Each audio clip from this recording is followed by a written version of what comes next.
La FlyDigi Vader 4 Pro est probablement la manette que j'ai le plus recommandée en 2024 et 2025. Et fin 2025, FlyDigi a sorti la Vader 5 Pro. Nouveau design, nouvelles options et surtout une évolution du côté des performances. Ça fait maintenant plus d'1 mois que je l'utilise et dans cette vidéo, on va voir premièrement si c'est une manette qui vaut le coup et deuxièmement, si vous avez déjà la Vader 4 Pro, est-ce que ça vaut le coup de passer à la 5? Maintenant, installez-vous, je vous explique tout. Petite précision avant de continuer, j'ai acheté la manette avec mon propre argent, je ne suis pas sponsorisé pour vous faire cette vidéo. En revanche, vous trouverez des liens affiliés vers différentes plateformes en description. Ça permet de soutenir la chaîne tout en vous équipant. Merci à ceux qui l'utilisent. La manette existe en plusieurs versions. Premièrement, la standard full black entre 70 et 80 € selon les vendeurs et avec plus ou moins d'accessoires. Et on aura ensuite des versions collaboration limitées qui sortiront peu à peu. On a déjà la version Goku et la version Honkai qui se trouveront autour des 100 à 120 € selon les bundles. Si vous cherchez ce type d'édition, je vous recommande le site Gadget Hyper qui propose régulièrement des versions exclusives. Dans la boîte, on retrouve l'essentiel, un manuel d'utilisation, un câble de recharge USB non tressé d'environ 2 mètres, un dongle USB pour l'utilisation en sans fil et bien sûr la manette. À côté de ça, FlyDigi propose plusieurs accessoires vendus séparément. Tout d'abord, une pochette de rangement basique, le combo avec un lot de joystick et de croix directionnelle interchangeables et ça pour le coup, je pense que ça vaut vraiment le coup. Pour 20 €, vous avez la pochette et le lot d'accessoires interchangeables. Ça permet d'adapter la manette à vos préférences. Enfin, il existe un support de charge sans fil avec un panneau LED personnalisable via l'application. Vous aurez 2 ports USB-A supplémentaires à l'arrière ainsi qu'un en dessous pour y mettre votre dongle sans fil. Passons maintenant autour de la manette. Le corps est entièrement en plastique, la finition est plutôt propre, mais attention, le matériau en surface peut légèrement marquer. Et j'en ai fait les frais autour de la croix directionnelle, car c'est une croix directionnelle interchangeable, mais elle est extrêmement dure à retirer. J'ai dû utiliser des petites techniques avec un mètre ruban, donc allez-y doucement pour éviter le même résultat que moi. Sur la face avant, on retrouve le bouton Start et Select, ainsi qu'un bouton d'allumage qui n'est autre que le logo FlyDigi. À l'allumage, on remarquera un bandeau LED sur le bas de la manette qui sera paramétrable via l'application PC en couleur et intensité, et il est bien intégré au design, ça reste discret je trouve. Sur l'avant, pas de port jack, mais un bouton pour activer la fonction turbo qu'on verra plus tard sur le logiciel, et une touche fonction qui servira notamment à changer le profil de la manette. Pour la recharge et connexion filaire, on sera bien sûr avec un port USB-C et FlyDigi a aussi prévu un emplacement pour le support de smartphone destiné aux jeux mobiles. Sur cette nouvelle version, le support est caché sous la manette, contrairement à la Vader 4 Pro où il était bien visible. Enfin, on retrouve un revêtement en caoutchouc sur les poignets et là-dessus, c'est une vraie évolution. On a affaire à une vraie manette premium. Sur la Vader 4 Pro, beaucoup de joueurs ajoutaient des plaques de grip. Ici, le problème est corrigé directement d'origine. Que ce soit visuellement ou en main, la manette est clairement plus haut de gamme que la Vader 4 Pro et je continuerai à comparer les deux modèles tout au long de la vidéo. Mais sur l'aspect finition et ergonomie, on est clairement sur une évolution. Parlons maintenant du poids. La Vader 5 Pro affiche 290 grammes contre 270 sur la V4. On a pris quelques grammes mais on reste très proche du poids d'une DualSense de base autour des 280 grammes. Cette augmentation de poids peut s'expliquer notamment par l'amélioration des vibrations et également une augmentation de la batterie. On passe de 800 mAh sur la Vader 4 Pro à 1000 mAh sur la Vader 5 Pro. En sans fil, j'ai tenu environ 7 à 8 heures sans jamais descendre la batterie à 0%. On est sur une autonomie correct on va dire, surtout qu'il faut prendre en compte qu'elle fonctionne à 1000 Hz en sans fil avec le dongle comparé aux manettes sur console comme Xbox et PlayStation 5 où là elles seront bridées à 250, ça pompe quand même moins sur la batterie. Avant de rentrer dans la partie technique, parlons rapidement de la compatibilité de cette manette et les adaptateurs possibles. Sur PC, la manette peut être utilisée en sans fil avec le dongle fourni dans la boîte ou encore en filaire avec le câble fourni ou n'importe quel câble USB-C. Sur mobile, Android comme iOS, elle est utilisable en Bluetooth ou alors en filaire selon votre configuration. Sur Nintendo Switch, la compatibilité est complète en filaire ou encore en Bluetooth. Ça, c'est la compatibilité de base, sans accessoires supplémentaires. En revanche, il est aussi possible de jouer sur Xbox et PlayStation 5, mais en utilisant des adaptateurs vendus séparément. Sur PS5, je vous conseillerais de passer sur le Wingman P5 aux alentours des 70 à 80 €. Oui, ça fait une manette à environ 160 € avec manette et adaptateur, mais ça reste moins cher cher qu'une manette custom PS5 complète, tout en offrant plus d'options. Et sur Xbox, il vous faudra un Wingman XB3 que l'on retrouve autour des 40 €. Dans les deux cas, pas de latence particulière à signaler, vous pouvez jouer en sans fil avec le dongle branché sur l'adaptateur ou en filaire directement sur l'adaptateur. A noter également que FlyDigi vient de sortir la Vader 5S, une version officiellement compatible sur Xbox, mais qui sera utilisable uniquement en filaire avec 2 palettes de moins pour un prix inférieur. Si vous voulez une review complète sur la chaîne, dites-le moi en commentaire et abonnez-vous pour ne pas louper les reviews. Passons maintenant à la partie technique en commençant par les boutons ABXY. Visuellement, on est sur des boutons cristal identiques à ceux de la Vader 4 Pro. Ils sont équipés de clics-souris de la marque Kailh avec une force d'activation de 120 grammes force, soit exactement la même valeur que sur la version précédente. En revanche, le rendu sonore est différent et vous verrez que l'acoustique de la manette a été améliorée, ça sonne moins creux.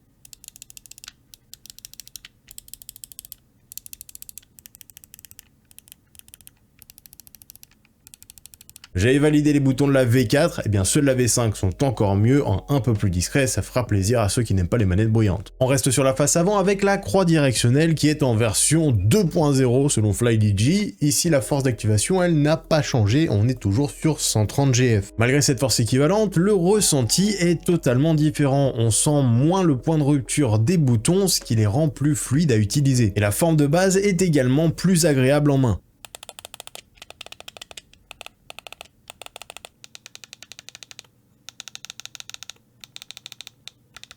Cette croix est interchangeable à condition d'acheter bien sûr le pack d'accessoires vendu séparément. Dans ce pack on retrouve une croix à 9 faces très proche de celle de la série Elite 2 et une croix avec un creux central prononcé, idéal pour ceux qui aiment jouer avec un pivot central ou comme s'ils utilisaient un joystick. Personnellement la forme de base me convient très bien, alors c'est un clair upgrade par rapport à la version 4. Maintenant est-ce que c'est la meilleure croix directionnelle du monde? Je ne pense pas. Cependant pour mon utilisation pour du jeu solo et du FPS elle convient parfaitement. Mais par rapport à la croix de la G7 Pro, la Vader 5 est meilleure. Passons aux gâchettes de la manette. Sur les bumpers LB et RB, on retrouve une légère texture en pointillé, similaire à ce qu'on avait déjà sur la V4. Ils utilisent toujours des micro-switches mécaniques avec une force d'activation équivalente. Les boutons seront faciles à activer, quel que soit le placement de vos doigts, et c'est un détail auquel on ne pense pas toujours, mais qui joue beaucoup sur le confort à l'usage. Les gâchettes LT et RT reprennent elles aussi la surface en pointillé de la V4, mais leur forme a été par contre modifiée, elle est beaucoup plus en pointe comparée à la V4. Ce choix permet de libérer l'accès au nouveau bouton clos que l'on verra juste après. Les gâchettes sont interchangeables entre All Effect, idéal pour les jeux solo et les jeux de voiture, ou en clic-souris pour avoir un maximum de réactivité, notamment sur les jeux FPS comme Call of Duty, Battlefield, Apex.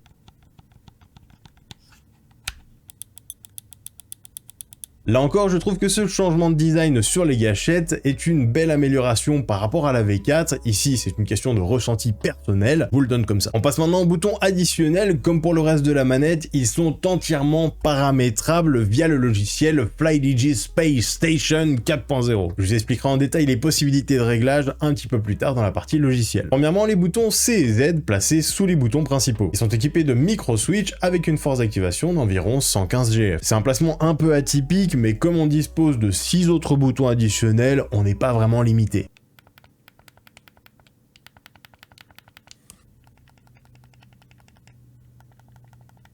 Parlons maintenant des boutons close, c'est une option qu'on voit de partout depuis 2025 et qui était bien sûr absente de la version 4. Ils sont équipés de micro-switch mécaniques et leur forme a été bien pensée pour les rendre faciles à activer. Grâce à ça, vous pourrez les utiliser aussi bien pour des actions secondaires que principales selon votre manière de jouer. Parlons maintenant des boutons arrière et là on a un très gros changement par rapport à la version 4. Sur la V4, les palettes faisaient clairement partie des points faibles de la manette avec son grip. Sur la Vader 5 Pro, FlyDigi a revu la taille et le placement des palettes. Pour les palettes du haut, aucun souci, elles sont plus hautes, plus larges et permettent un placement beaucoup plus varié des doigts. De mon côté, c'est clairement le changement que j'attendais. Maintenant pour les palettes 3 et 4, leur placement a été totalement revu. Elles sont maintenant amovibles et viennent se placer sous les annulaires. En revanche ici, petit bémol, je pense qu'elles auraient pu être un petit peu mieux intégrées au corps de la manette avec un design plus proche de la coque. Cela aurait permis d'éviter un autre point important, la durabilité de ces palettes. Ces palettes sont en plastique et lorsqu'on les active, ils restent environ 1 mm de vide entre la coque et les palettes. En partie, le doigt va naturellement appuyer jusqu'en butée et ne va pas s'arrêter à 1 mm de la coque, ce qui avec le temps va fatiguer le plastique de la palette, mais aussi la pièce interne qui fait le contact avec le switch mécanique. D'ailleurs, depuis que ça a été signalé, certains vendeurs vous fournissent même les 2 petits pads à rajouter sur les palettes. Une fois que c'est placé, vous serez tranquille. Quoi qu'il arrive, cette évolution des palettes est clairement ce qui était attendu, et personnellement, rien que pour les palettes du haut, je suis bien content de passer sur la V5, et qui sait, peut-être qu'on aura une V6 avec des palettes inférieures encore modifiées. Parlons maintenant des joysticks de la manette. Ils adoptent une forme typée Xbox avec une couronne crantée sur l'extérieur et un léger creux au centre. C'est un changement par rapport à la Vader 4 Pro où le contour était cranté différemment, et en termes de taille, le joystick de la V5 est plus petit avec 16,53 mm contre 18,04 pour la V4. Comme sur la V4, les joysticks sont interchangeables, et si vous possédez des joysticks de la Vader 4 Pro, vous pourrez les utiliser sans problème sur la V5, l'empreinte est strictement identique. Dans le pack de joysticks additionnel, on retrouvera 2 petits joysticks bombés, 2 moyens creusés et 2 grands joysticks creusés. Concernant la compatibilité des contrôles fric, le diamètre étant inférieur, on peut oublier les modèles PS4, PS5 et prendre directement les modèles Xbox. Parlons maintenant des joysticks en eux-mêmes et plus précisément de leur tension réglable. FlyDigi annonce une plage comprise entre 40 et 100 GF, ce qui me semble un petit peu haut car j'ai retrouvé plutôt entre 20 et 75 GF avec ma méthode de mesure. Cependant, si je passe de ma méthode de relevé avec un embout plat en poussant sur le joystick à un relevé avec un crochet plus proche de l'axe, à ce moment-là je me rapproche des 40 à 100 GF, donc je pense qu'on est plutôt dans les clous. Comme sur la Vader 4 Pro, il faut faire attention à la molette de réglage de tension. Sur les premiers crans, il est possible qu'elle se desserre légèrement avec le temps. Personnellement, j'utilise la mienne sur le cran 4 et après environ 1 heure de jeu,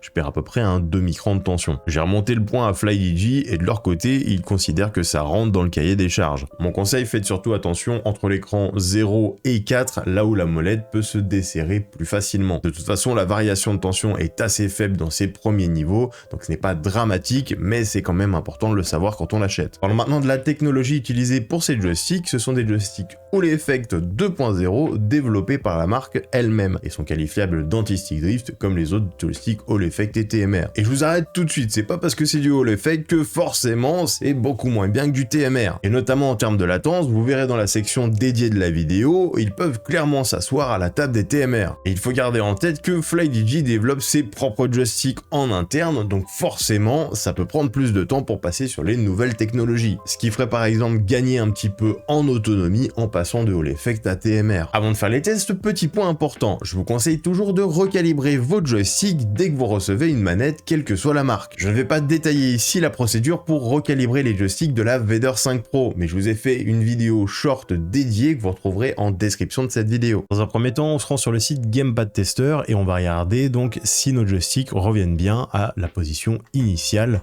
à chaque fois qu'on les relâche. Donc là, on est à 0,00002, impeccable, c'est la position initiale. On a un très léger jitter, donc une très légère oscillation du joystick au centre. Ne vous inquiétez pas, vous ne le sentirez pas en jeu. Ensuite, on va regarder la zone morte interne de notre joystick. Donc on va faire des mouvements très subtils au centre. Écoutez, ici, on va pas avoir de zone morte interne, donc c'est impeccable. Maintenant, pour la zone morte externe, on va pousser notre joystick délicatement sur le côté et voir si on atteint le max, un peu moins d'1 millimètre. Maintenant, on va tester la circularité de notre joystick. Ici, on a le choix entre un algorithme de circularité rectangulaire ou circulaire. Donc, je mets le rectangle à gauche et le circulaire à droite. Vous allez voir la différence. Vous voyez qu'on a un dépassement en fait dans les diagonales. C'est l'encodage standard auquel vous avez été habitué toute votre vie. Et l'encodage circulaire, eh ben, on va supprimer tout ce qui dépasse d'un cercle parfait. Donc, en fait, vous allez sentir un petit ralentissement au niveau des diagonales. Ici, c'est vraiment une question de préférence. Je vous conseille de tester les deux, rectangulaires et circulaire. Personnellement, je me mets en rectangulaire sur le joystick droit et le joystick gauche pour des jeux FPS. Sur le logiciel, on peut également gérer la zone morte interne et externe de notre joystick. Ici, je vous conseille de ne rien toucher sur le logiciel et de tout faire directement sur le jeu. Vous pourrez également faire des courbes de réponse personnalisées sur chacun des joysticks indépendamment l'un de l'autre. Courbe par défaut, instantanée pour avoir plus d'action en début de joystick, en delay pour réduire un peu comme la courbe dynamique de Call of Duty, et enfin les courbes custom où vous aurez 2 points pour faire votre courbe personnalisée. Ensuite, dans Settings, on va retrouver un certain nombre de paramètres pour les joysticks, donc le Joystick Global Settings, on va voir toute cette catégorie-là qui va être à prendre en compte. Premièrement, le joystick debounce qui va permettre de supprimer complètement le jitter, donc la petite oscillation qu'on voyait au début pendant les tests. L'automatic calibration, ici ce qui va se passer, c'est que dès qu'on lâche notre joystick pendant un peu plus de 2 secondes, il va se remettre en centre parfait, il va se recalibrer automatiquement. Et enfin, le rebounce algorithm, ici ce qui va se passer, c'est que quand vous bougez votre joystick de base, il va forcément avoir un petit effet ressort qui va créer en fait un déplacement dans le sens opposé. Et ici, l'algorithme va en fait annuler ce rebond et va faire un retour à l'origine parfait. Dans les faits, si vous jouez à des jeux FPS, je vous conseille de désactiver chacun de ces éléments. On essaie d'avoir un minimum de filtres pour être le plus précis possible, justement. Maintenant, le paramètre d'accuracy, c'est donc la résolution de vos joysticks. J'ai fait la semaine dernière une vidéo complète dédiée à ce sujet-là qui concerne toutes les manettes. Si vous voulez des explications détaillées dessus, je vous inviterai à aller la voir, je vous mets le lien en description de la vidéo. Ce que vous devez retenir, c'est que plus vous allez augmenter le nombre de bits, au plus vous allez avoir un joystick qui va être sensible. Et au plus vous l'augmentez, au plus vos micro-ajustements seront faibles et donc meilleurs, mais au moins vous sentirez votre aim assist. Donc au plus vous voulez sentir votre aim assist et avoir un ressenti proche d'une manette Xbox et PS5, prenez 8, sinon montez à 10, c'est un petit peu le sweet spot, sinon jusqu'à 12. Et enfin le center sensitivity, ça va être la sensibilité au centre de votre joystick. J'ai testé les 3 paramètres, fast, medium et slow. Sur la Vader 5 Pro, je vous conseille de laisser en medium. Maintenant pour paramétrer votre manette, vous aurez besoin du logiciel FlyDigi Space Station 4.0. Il est normalement réservé aux nouvelles manettes Vader 5 Pro, Apex 5, Dune ou encore Direwolf 4, mais cherchez à l'erreur, j'ai quand même pu connecter ma Vader 4 Pro dessus. Sur votre manette, vous pourrez enregistrer jusqu'à 4 profils et ensuite vous pourrez pré-enregistrer en quelque sorte sur le logiciel une infinité de profils. J'ai voulu tester un petit peu les limites, je me suis arrêté à 25. Tous les profils sont faits de la même manière, on aura un premier onglet Common qui permettra de régler le bandeau LED à l'avant de la manette ainsi que les vibrations. Ensuite dans le menu boutons, vous pourrez remapper tous les boutons de votre manette à l'exception des 2 petits à l'avant. Un premier menu clic qui va permettre d'attribuer soit une touche de la manette en appuyant dessus ou encore une touche du clavier de votre choix. Une option turbo qui va nous permettre de répéter à l'infini la touche de notre choix en appuyant sur la touche donnée. Un menu macro qui va nous permettre d'enregistrer une macro jusqu'à 64 entrées. Attention, comme le menu turbo, ce sont des options qui sont bannissables en jeu. Et enfin l'option spéciale qui va permettre par exemple de désactiver une touche, chose que j'utilise sur le joystick droit pour désactiver la pression, un clic souris droit, gauche ou encore la molette. On a ensuite le menu dédié au joystick qu'on a pu voir précédemment dans la vidéo. Le menu gyroscope qui va nous permettre d'utiliser soit le joystick gauche, soit le joystick droit comme contrôle du coup en bougeant notre manette. Un menu gâchette qui va nous permettre d'activer ou non les vibrations à l'activation des gâchettes et également les zones mortes minimum et maximum pour chacune de nos gâchettes. Ici je vous conseille de les mettre en minimum et maximum. Et enfin on aura un menu test ici, soit basique pour voir l'enregistrement des différentes entrées, ou alors on aura un mode avancé qui nous permettra de voir normalement le taux de rafraîchissement de notre manette et également les différentes entrées sur la gauche. Enfin dans le menu settings, ici vous retrouverez tous les éléments liés au langage, également à la mise en veille de votre manette, les paramètres de joystick qu'on a vu précédemment et également de quoi mettre à jour votre manette. Ce logiciel je le trouve extrêmement complet et surtout un petit peu plus accessible que sur la version 4 où il y avait un petit peu des sous-menus à chaque fois qu'on cliquait sur quelque chose. Là je le trouve mieux pensé. Parlons maintenant de la fréquence de rafraîchissement et surtout de la latence réelle de cette manette. Parce que oui, ce n'est pas la même chose. C'est un peu comme pour les écrans, on a un chiffre qui est annoncé en Hertz et ce n'est pas forcément ce que vous ressentez réellement en jeu. La manette ici est annoncée à 1000 Hz de taux de rafraîchissement, ce qui théoriquement nous donnerait un 1 ms. Mais au-delà de ça, il faut vérifier la latence réelle de nos composants. Et cette latence est souvent bien plus élevée, même si on s'en rapproche de plus en plus depuis les dernières années. Pour mesurer ça correctement, je me base sur les données du site GamepadLA qui teste et compare les latences réelles des manettes selon les différents modes de connexion. Pour une utilisation sur PC, donc avec le dongle sans fil ou en filaire, la latence a été divisée par 2 sur les boutons et par 4 sur les joysticks, passant sous la barre des 5 millisecondes, valeur à partir de laquelle faut vraiment pas s'en faire, on sent presque plus la différence, sauf pour vraiment les top joueurs professionnels. Sur Nintendo Switch, on gagne un petit peu en latence en connexion filaire, mais pas en Bluetooth, on reste dans la norme des manettes du marché. Bilan très positif sur les latences de cette manette, on est dans le top des meilleures manettes enregistrées sur le site, que ce soit en sans fil comme en filaire, et surtout le plus important c'est au niveau des joysticks. Donc, que ce soit pour du jeu solo ou du compétitif, foncez. Il y a cependant une petite subtilité à connaître qui concerne l'assignation des touches de clavier et de souris sur la manette. En utilisation filaire, lorsque vous assignez des touches de clavier, la fréquence de rafraîchissement va passer de 1000 Hz à 500 Hz. En revanche, en sans fil avec le dongle, la fréquence reste bien à 1000 Hz. Mais heureusement, quand on regarde la différence de latence entre le mode filaire et sans fil avec le dongle, sur les boutons, on prend 1 milliseconde, mais c'est pas le plus impactant sur les jeux FPS, et sur les joysticks, on prend seulement 0,3 millisecondes, et on est toujours sous la barre des 5 millisecondes théoriques. Alors oui, ça peut paraître contre-intuitif, d'autant plus que d'autres manettes comme la GameSir G7 Pro restent à 1000 Hz en filaire, même avec des touches de clavier assignées. Malgré ça, j'ai fait tous mes tests avec la Vader 5 Pro en utilisation avec le dongle, et très honnêtement, je n'ai senti aucune différence,